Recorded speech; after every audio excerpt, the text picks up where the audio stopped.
Hello ಕನ್ನಡಿಗ ಶರಣು ಶರಣಾರ್ಥಿ ಪ್ರೀತಿಯ ಸ್ನೇಹಿತರೆ, ಇವತ್ತಿನ ನಮ್ಮ ಒಂದು ಜಾಬ್ ಸರ್ಚಲ್ಲಿ ಏನು ವಿಶೇಷ ಮಾಹಿತಿಯಪ್ಪ ಅಂತಂದರೆ UPSC ರಿಕ್ರೂಟ್ಮೆಂಟ್ 2026 ಸ್ನೇಹಿತರೆ. ಈ ಒಂದು ಹುದ್ದೆನ ಪಡೆದುಕೊಳ್ಳಬೇಕಾದ್ರೆ ಯಾವೆಲ್ಲ ಒಂದು ಕ್ವಾಲಿಫಿಕೇಶನ್ ಆಗಿರಬೇಕಾಗುತ್ತೆ, ಯಾವೆಲ್ಲ ಒಂದು ವಯೋಮಿತಿ ಒಳಗಡೆ ಇರ್ತಕ್ಕಂಥ ಅಭ್ಯರ್ಥಿಗೂ ಅರ್ಜಿಗಳನ್ನು ಸಲ್ಲಿಸಬಹುದಾಗಿದೆ, ಕೂಲಂಕುಷವಾಗಿ ನೋಟಿಫಿಕೇಶನ್ ವಿವರವನ್ನು ನಾವು ನೋಡ್ತಾ ಹೋಗೋಣ ಬನ್ನಿ.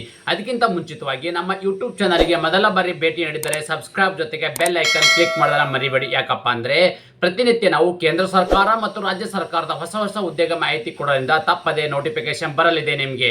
ಪ್ರೀತಿಯ ಸ್ನೇಹಿತರೆ, UPSC ರಿಕ್ರೂಟ್ಮೆಂಟ್ 2026 ಅಂದರೆ ಕೇಂದ್ರ ಲೋಕಸೇವಾ ಆಯೋಗವು ಸಿವಿಲ್ ಸರ್ವಿಸ್ ಎಕ್ಸಾಮಿನೇಷನ್ ಮೂಲಕ ಹುದ್ದೆಗಳ ಭರ್ತಿಗೆ ಅರ್ಹ ಹಾಗೂ ಆಸಕ್ತ ಅಭ್ಯರ್ಥಿಗಳಿಂದ ಅರ್ಜಿಗಳನ್ನು ಆಹ್ವಾನಿಸಲಾಗಿದೆ. ಹುದ್ದೆಗಳ ಭರ್ತಿಗೆ ಸಂಬಂಧಿಸಿದಂತೆ ಹುದ್ದೆಗಳ ಸಂಖ್ಯೆ, ಕರ್ತವ್ಯ ಸ್ಥಳ, ಶೈಕ್ಷಣಿಕ ಅರ್ಹತೆ, ವಯೋಮಾನ, ಅರ್ಜಿ ಸಲ್ಲಿಕೆ ದಿನಾಂಕ, ಹುದ್ದೆಗಳ ಬಗ್ಗೆ ಮಾಹಿತಿ ಕಂಪ್ಲೀಟ್ ಆಗಿ ನಾನು ನಿಮಗೆ ಈ ವಿಡಿಯೋದಲ್ಲಿ ತಿಳಿಸ್ಕೊಡ್ತಾ ಇದ್ದೀನಿ. ಅದೇ ರೀತಿ ಯಾವೆಲ್ಲ ಒಂದು ಹುದ್ದೆ ಕರೆದರೆ ಕುಲಂಕುಷವಾಗಿ ನಾವು ನೋಟಿಫಿಕೇಶನ್ ಮಾಹಿತಿ ನೋಡ್ತಾ ಹೋಗೋಣ ಬನ್ನಿ. ಮೊದಲನೇದಾಗಿ ಏನಪ್ಪಾ ಅಂದ್ರೆ ತಾವು ಗಮನಿಸಬಹುದಾಗಿದೆ, ಹುದ್ದೆಗಳು ಸಿವಿಲ್ ಸರ್ವಿಸ್ ಎಕ್ಸಾಮಿನೇಷನ್ ಇರ್ತಕ್ಕಂತಂದ್ರೆ ಸಿವಿಲ್ ಇರ್ತಕ್ಕಂಥ UPSC ಸಿವಿಲ್ ಸರ್ವಿಸ್ ಇರ್ತಕ್ಕಂಥ ಒಂದು ಹುದ್ದೆಗಳ ಅರ್ಜಿಗಳನ್ನು ಆಹ್ವಾನಿಸಿರ್ತಕ್ಕಂಥ ಬಹುತೇಕ ಹುದ್ದೆಗಳಿದ್ದಾವೆ. ಓಕೆ, ಸೊ ಹಾಗಾದ್ರೆ ಕರ್ತವ್ಯ ಸ್ಥಳ ಎಲ್ಲಿಯಪ್ಪ ಅಂತಂದ್ರೆ ಹುದ್ದೆಗೆ ಆಯ್ಕೆಯಾದ ಅಭ್ಯರ್ಥಿಗಳು ಕರ್ನಾಟಕ ಸೇರಿದಂತೆ ಭಾರತಾದ್ಯಂತ ಕರ್ತವ್ಯವನ್ನು ನಿರ್ವಹಿಸಬೇಕಾಗುತ್ತೆ. ಅದೇ ರೀತಿ ಖಾಲಿ ಇರ್ತಕ್ಕಂಥ ಹುದ್ದೆಗಳ ಸಂಖ್ಯೆ ಎಷ್ಟು ಅಂತ ನೋಡೋದಾದ್ರೆ ಒಟ್ಟು ಇಲ್ಲಿ 933 ಹುದ್ದೆಗಳ ಅರ್ಜಿಗಳನ್ನು ಆಹ್ವಾನಿಸಲಾಗಿದೆ. ಇದರಲ್ಲಿ ಕೂಡ ಕರ್ನಾಟಕ ಸೇರಿದಂತೆ ಭಾರತಾದ್ಯಂತ ಕರೆದಿರ್ತಕ್ಕಂಥ ಹುದ್ದೆಗಳು 933 ಹುದ್ದೆಗಳ ಅರ್ಜಿಗಳನ್ನು ಆಹ್ವಾನಿಸಲಾಗಿದೆ. ಇದರಲ್ಲಿ ಬಹುತೇಕ ವಿವಿಧ ಇಲಾಖೆಗಳ ಹುದ್ದೆಗಳಾಗಿರಲಿದೆ. ಅಂದ್ರೆ ಏನಪ್ಪಾ ಅಂದ್ರೆ UPSC ಇರ್ತಕ್ಕಂಥದ್ದು ಏನಿದೆ ಇದರಲ್ಲಿ ಕೂಡ ಬಹುತೇಕ ಕೇಂದ್ರ ಸರ್ಕಾರದ ಇಲಾಖೆಗಳ ಹುದ್ದೆಗಳನ್ನು ಸೇರಿಕೊಂಡು 933 ಹುದ್ದೆಗಳ ಅರ್ಜಿಗಳನ್ನು ಆಹ್ವಾನಿಸಲಾಗಿದೆ. ಅದರಲ್ಲಿ ಕೂಡ ಕರ್ನಾಟಕಕ್ಕೆ ಕೂಡ ಇರ್ತಕ್ಕಂಥ ಮೀಸಲಾತಿ ಹುದ್ದೆಗಳಿರಲಿದೆ. ಅದೇ ರೀತಿ ನಿಗದಿತ ಶೈಕ್ಷಣಿಕ ಅರ್ಹತೆ ಏನಾಗಿರ್ಬೇಕು ಅಪ್ಪ ಅಂತಂದ್ರೆ ಈ ಒಂದು ಹುದ್ದೆನ ಅಪ್ಲಿಕೇಶನ್ ಅನ್ನ ಪಡೆದುಕೊಳ್ಳಬೇಕಾದ್ರೆ ನೀವು ಯಾವ ಒಂದು ಕ್ವಾಲಿಫಿಕೇಶನ್ ಆಗಿರ್ತಕ್ಕಂಥ ಅಭ್ಯರ್ಥಿಗಳು ಈ ಒಂದು ಹುದ್ದೆಗೆ ಅರ್ಜಿಗಳನ್ನು ಸಲ್ಲಿಸಬಹುದು ಅಂದ್ರೆ ಮಾನ್ಯತೆ ಪಡೆದ ವಿದ್ಯಾಸಂಸ್ಥೆಯಿಂದ ನೋಡಿ, ಮಾನ್ಯತೆ ಪಡೆದ ವಿದ್ಯಾಸಂಸ್ಥೆಯಿಂದ ಪದವಿ ವಿದ್ಯಾರ್ಥಿನ ಹೊಂದಿರಬೇಕಾಗುತ್ತೆ. ಅಂದ್ರೆ ನೀವು ಎನಿ ಡಿಗ್ರಿ ಪಾಸ್ ಆಗಿರ್ತಕ್ಕಂಥ ಅಭ್ಯರ್ಥಿಗಳು ಈ ಒಂದು ಹುದ್ದೆಗೆ ಅರ್ಜಿಗಳನ್ನು ಸಲ್ಲಿಸಬಹುದಾಗಿದೆ. ಅದೇ ರೀತಿ ಮುಖ್ಯವಾಗಿರ್ತಕ್ಕಂಥ ಮಾಹಿತಿ ಏನಪ್ಪ ಅಂದ್ರೆ ವಯೋಮಿತಿ ಹೇಗೆಪ್ಪ ಅಂತಂದ್ರೆ ನೋಡಿ, ತಾವು ಗಮನಿಸ್ತಿದ್ರಿ ವಯೋಮಿತಿ ಎಷ್ಟು ಒಳಗಡೆ ಇರಬೇಕಪ್ಪ ಅಂತಂದ್ರೆ ಅಭ್ಯರ್ಥಿಗಳು ಕೆಳಗಿನಂತೆ ವಯೋಮಿತಿಯನ್ನು ಹೊಂದಿರಬೇಕಾಗತ್ತೆ. ಅಂದ್ರೆ ಯಾವ ರೀತಿಯಪ್ಪ ಅಂದ್ರೆ ಕನಿಷ್ಠ 21 ವರ್ಷ ಇರಬೇಕು, ಮ್ಯಾಕ್ಸಿಮಮ್ 32 ವರ್ಷ. ಅಂದ್ರೆ ಜನರಲ್ ಕ್ಯಾಟಗರಿ ಸಂಬಂಧಪಟ್ಟ ಅಭ್ಯರ್ಥಿಗಳು ಮಿನಿಮಮ್ 21ರಿಂದ 32 ವರ್ಷದ ಒಳಗಡೆ ಇರ್ತಕ್ಕಂಥ ಅಭ್ಯರ್ಥಿಗಳು ಈ ಒಂದು ಹುದ್ದೆಗೆ ಅರ್ಜಿ ಸಲ್ಲಿಸಬಹುದು. ಯಾರಿದು? ಜನರಲ್ ಕ್ಯಾಟಗರಿ ಸಂಬಂಧಪಟ್ಟ ಅಭ್ಯರ್ಥಿಗಳಿಗೆ. ಅದೇ ರೀತಿ ವಯೋಮಿತಿಯಲ್ಲಿ ಕೂಡ ಸಡಿಲಿಕೆ ನೀಡಲಾಗಿದೆ. ಯಾರೆಲ್ಲ ಅಭ್ಯರ್ಥಿಗಳಿಗೆ ವಯೋಮಿತಿಯ ಸಡಿಲಿಕೆ ನೀಡಲಾಗಿದೆಯಪ್ಪ ಅಂದ್ರೆ SC ST ಅಭ್ಯರ್ಥಿಗಳಿಗೆ 5 ವರ್ಷ, OBC ಅಭ್ಯರ್ಥಿಗಳಿಗೆ 3 ವರ್ಷ ಮತ್ತು PWD ಅಭ್ಯರ್ಥಿಗಳಿಗೆ 10 ವರ್ಷಗಳ ಕಾಲ ವಯೋಮಿತಿಯಲ್ಲಿ ಸಡಿಲಿಕೆ ನೀಡಲಾಗಿದೆ.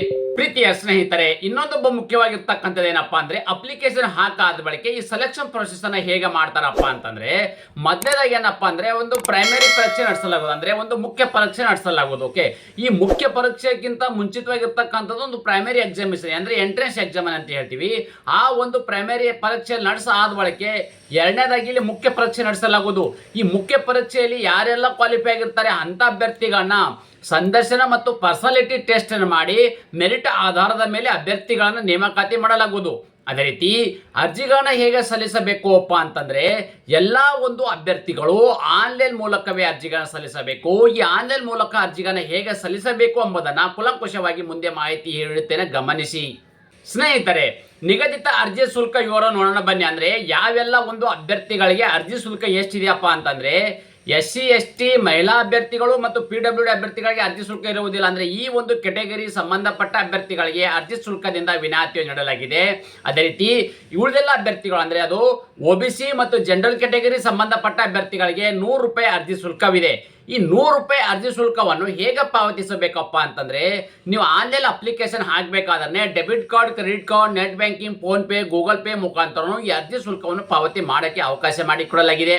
ಅದೇ ರೀತಿ ಅರ್ಜಿ ಸಲ್ಲಿಸಲು ನಿಗದಿಪಡಿಸಿದ ದಿನಾಂಕದ ವಿವರವನ್ನು ನಾವು ನೋಡೋದಾದ್ರೆ ಅರ್ಜಿ ಸಲ್ಲಿಸಲು ಪ್ರಾರಂಭ ದಿನಾಂಕ ಹೇಗಪ್ಪ ಅಂದ್ರೆ ಫೆಬ್ರವರಿ 4, 2026 ಪ್ರಾರಂಭವಾಗಿದ್ದು ಅರ್ಜಿ ಸಲ್ಲಿಸಲು ಕೊನೆಯ ದಿನಾಂಕ ಯಾವಾಗಪ್ಪ ಅಂದ್ರೆ ಇದೇ ತಿಂಗಳು ಅಂದ್ರೆ ಫೆಬ್ರವರಿ 24, 2026 ಇಷ್ಟರೊಳಗಡೆ ತಮ್ಮ ಅರ್ಜಿಗಳನ್ನು ಸಲ್ಲಿಸಬೇಕಾಗುತ್ತೆ.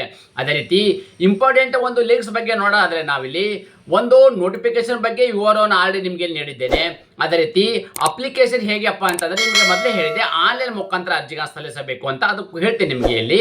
ಓಕೆ, ಅದೇ ರೀತಿ ಟೆಲಿಗ್ರಾಮ್ ಮತ್ತು ವಾಟ್ಸ್ಆಪ್ ಚಾನಲ್ ಕೂಡ ಜಾಯಿನ್ ಆಗಿ. ಯಾಕಪ್ಪ ಅಂದ್ರೆ ನಾವು ಕೊಡ್ತಕ್ಕಂಥ ಒಂದು ಪ್ರತಿನಿತ್ಯ ಕೇಂದ್ರ ಸರ್ಕಾರ ಮತ್ತು ರಾಜ್ಯ ಸರ್ಕಾರದ ಹೊಸ ಹೊಸ ಉದ್ಯೋಗ ಮಾಹಿತಿ ಅಲ್ಲಿಯೂ ಕೂಡ ನೀವು ನೇರವಾಗಿ ಪಡೆಯಬಹುದಾಗಿದೆ. ಅದೇ ರೀತಿ ಈ ಅರ್ಜಿಗಳನ್ನ ಹೇಗೆ ಸಲ್ಲಿಸಬೇಕಪ್ಪ ಅಂದ್ರೆ ನಾವು ಕೊಟ್ಟಿರ್ತಕ್ಕಂಥ ಒಂದು ಅಪ್ಲಿಕೇಶನ್ ಏನು ವೆಬ್ಸೈಟ್ ಇದೆ, ಅಂದ್ರೆ ಅಫಿಷಿಯಲ್ ಏನು ವೆಬ್ಸೈಟ್ ಇದೆ, ಆ ಒಂದು ವೆಬ್ಸೈಟು ಒಂದು ಯೂಟ್ಯೂಬ್ ಡಿಸ್ಕ್ರಿಪ್ಷನ್ ಬಾಕ್ಸ್ ಅಲ್ಲಿ ನೀಡಿರುತ್ತೇನೆ. ಅದ್ರ ಮೇಲೆ ಕ್ಲಿಕ್ ಮಾಡಿದಾಗ ಏನಾಗುತ್ತಪ್ಪ ಅಂದ್ರೆ ನಿಮಗೆ ಈ ತರದ ಒಂದು ಫಾರ್ಮೆಟ್ ಓಪನ್ ಆಗುತ್ತೆ. ಓಕೆ, ಈ ತರ ಪೇಜ್ ಓಪನ್ ಆಗುತ್ತೆ. ಸೊ ಇದರಲ್ಲಿ ತಾವುಗಳು ಗಮನಿಸಬಹುದಾಗಿದೆ, ಇಲ್ಲಿ ಕ್ರಿಯೇಟ್ ಅಕೌಂಟ್ ಅನ್ನೋದು ಇದೆ. ಓಕೆ, ನೀವು ಆಲ್ರೆಡಿ ಏನು UPSC ಅಲ್ಲಿ ಮುಂಚೆ ಯಾವ್ದಾದ್ರು ಎಕ್ಸಾಮ್ ಅನ್ನು ಹಾಕಿದ್ರೆ ಅಂದ್ರೆ ನೀವು ಡೈರೆಕ್ಟ್ ಆಗಿ ಇಲ್ಲಿ ಅಕೌಂಟ್ ಅನ್ನ ಕ್ರಿಯೇಟ್ ಮಾಡೋದು ಅವಶ್ಯಕತೆ ಇಲ್ಲ.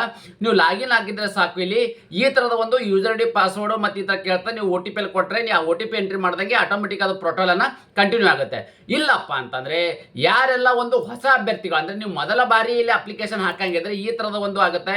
ಇಲ್ಲೆಲ್ಲಪ್ಪ ಈ ಜನರಲ್ ಇನ್ಫಾರ್ಮೇಶನ್ ಅಂದ್ರೆ ಮೇಲ್ ID, ವೆರಿಫಿಕೇಶನ್, ಮೊಬೈಲ್ ನಂಬರ್ ಇವೆಲ್ಲಾನು ಮಾಡಿಬಿಟ್ಟು ನೀವು ಇಲ್ಲಿ ಪ್ರೊಸೀಡ್ ಅಂತ ಕೊಟ್ಟರೆ ಸಾಕು, ಈ ತರ ಬರ್ತದೆ. ಇಲ್ಲಿ ನಿಮ್ಮ ಮೇಲ್ ID ಮತ್ತು ಕನ್ಫರ್ಮ್ ಮೇಲ್ ID ಕೊಟ್ಬಿಟ್ಟು ನೀವು ಪ್ರೊಸೀಡ್ ಅಂತ ಕೊಟ್ಬಿಟ್ರೆ ಆ OTP ಎಲ್ಲ ಬಂದಾದ ಬಳಿಕ ನೀವು ಮತ್ತೆ OTP ಎಂಟ್ರಿ ಮಾಡ್ಕೊಂಡ್ ಬಳಿಕ ಆ ಪ್ರೊಸೆಸ್ ಅನ್ನು ಕಂಪ್ಲೀಟ್ ಆಗುತ್ತೆ. ನಿಮಗೆ ಯೂಸರ್ ID ಪಾಸ್ವರ್ಡ್ ದೊರೆಯಲಿದೆ. ಇದಾದ ನಂತರ ಓರಲ್ ಇರ್ತಕ್ಕಂಥ ಒಂದು ಅಪ್ಲಿಕೇಶನ್ ಪ್ರೊಸೆಸ್ ನೀವು ಕಂಪ್ಲೀಟ್ ಮಾಡಿಕೊಂಡು ತಮ್ಮ ಅರ್ಜಿಗಳನ್ನು ಸಲ್ಲಿಸಬಹುದಾಗಿದೆ. ಅದೇ ರೀತಿ ನಾವು ಕೊಟ್ಟಿರ್ತಕ್ಕಂಥ ಉದ್ಯೋಗ ಮಾಹಿತಿ ನೀವು ಇಷ್ಟಪಡ್ತೀರಿ ಎಂದು ಭಾವಿಸುತ್ತೇನೆ. ಈ ಉದ್ಯೋಗ ಮಾಹಿತಿ ನಿಮಗೆ ಇಷ್ಟವಾದರೆ ನಿಮ್ಮ ಫ್ಯಾಮಿಲಿಗೂ ಫ್ರೆಂಡ್ಸ್ಗೂ ಶೇರ್ ಮಾಡೋದನ್ನ ಮರೆಯಬೇಡಿ. ಧನ್ಯವಾದ.